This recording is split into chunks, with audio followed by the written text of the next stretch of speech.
Hi guys, welcome back to the workshop. Today we're going to do a bit of work on the old quad bike. Mrs. Shed managed to get the chain to fall off again the other day, even after our efforts in the previous video. We'll just put a link there for that for you. I've got a feeling, it sounds a bit crunchy when you're riding along. I've got a feeling it's something going on with the front sprocket there. If the back sprocket isn't directly in line with the front sprocket, the chain will tend to climb off. So I'm going to take the chain off and take the sprocket off and have a look at that, and also get a big long ruler on there and see if I can tell how close they are to being in line or not. I should be able to adjust those two adjustments there and line them up a bit better if the axle isn't in line with the front sprocket. Anyway, we'll have a go at that and see what happens. I'll just get the chain off there. There's not much slack in it. Let's just see if I can get it off sideways without having to dick around too much. That would be a no. I'll go and get some spanners and loosen those off. Okay, I've got the chain off. I think I might have lost a bit of footage there, but you've seen me do that before. What I'll do now is just take off this front sprocket. I'll pop it into gear so it doesn't turn around. Yeah, undo these two nuts if I turn it the right way.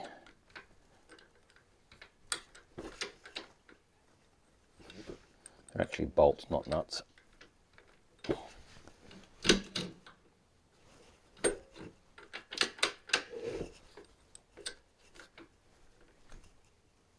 Already poked a hole in myself.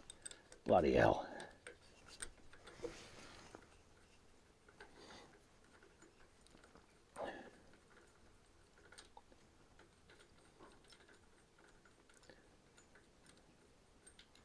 This little locking ring here sits in a slot. You give it a bit of a turn and it comes straight off.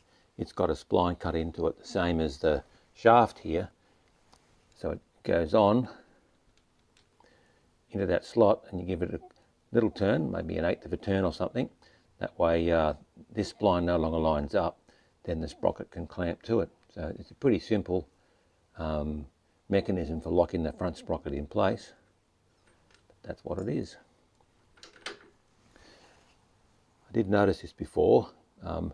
When you take this sprocket off, you can see how shiny it is on the inside there. The outside has nothing at all, it's just dirt. But the inside is all shined up. I reckon it's because the chain is trying to climb up on the inside of this sprocket, because they're not in alignment. If you think about it, if the back sprocket is pointing too much towards the inside of the engine there, it's going to force, no, actually the other way around, it's pointing too much towards the camera, it's going to force the chain to try and climb up onto the sprocket and climb its way off. And that's what I think is happening. We can hear it crunching, riding along, clunk, clunk, clunk, clunk, clunk. And I think that's the sound of the chain coming up on here and flicking back off again. So I don't need to take that off, but there's the evidence that that's where our problem is. So we'll pop that back on there. Doesn't matter where it goes. And we'll put our lock ring back on again. That makes sure the chain is in its active position. Wherever my holes are there.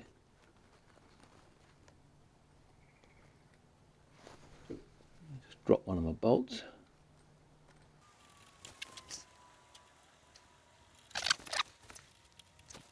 Don't need to clamp the shit out of them, but we don't want them vibrating off either.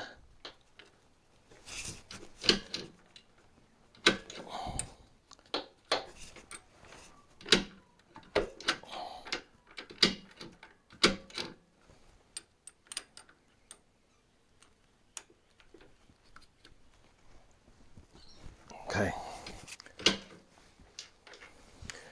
Now I get a nice big long ruler or straight edge.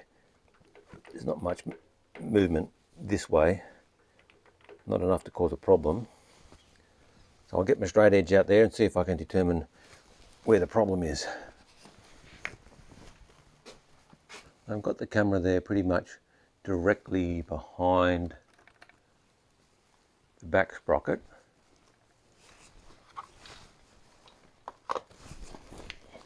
The chain makes it look a bit funny there. I'll see if I can get that into a better position.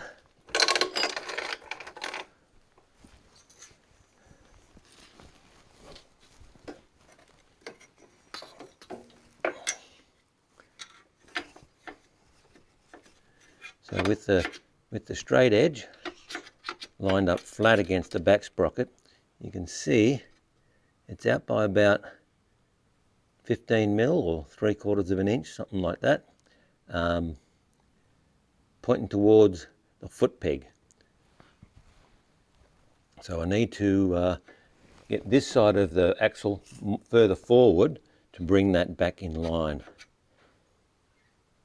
So once I figure out where that is,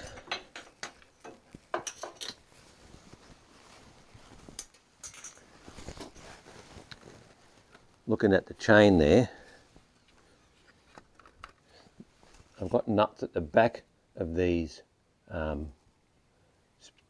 adjustment bolts here. I can get the sprocket in line, then slacken off these bolts again, and then I'll have a fixed position to come back to. Assuming, of course, that the chain is still tight. At the moment it's tight when I'm on this side, so perhaps I should just adjust it on this side to make the angle change. So what I'd need to do is bring this side back. Let's have a go at that.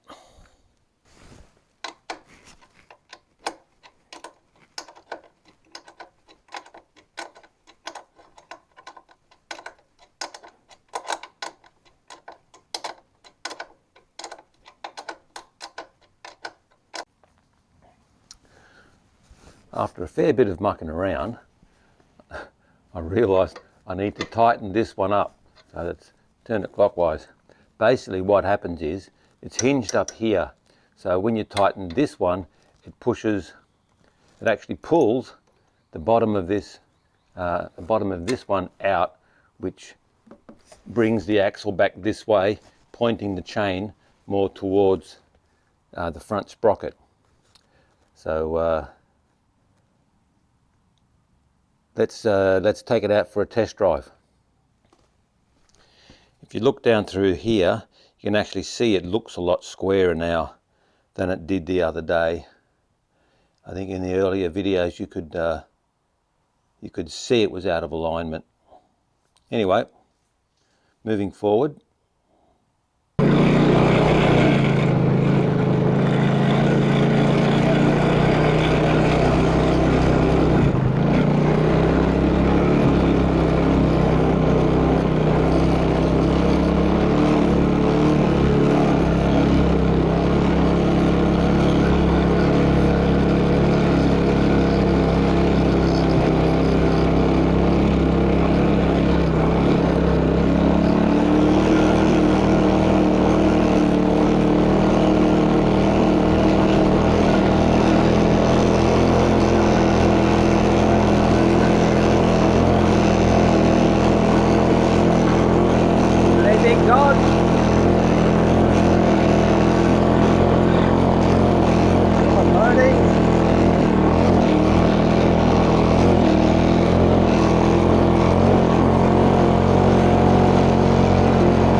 Can't do that one-handed.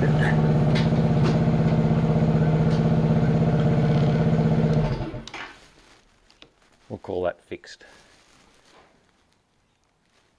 Have to give it a Mrs. Shed test though. Thanks for watching, guys. I'll have to put my shed back together.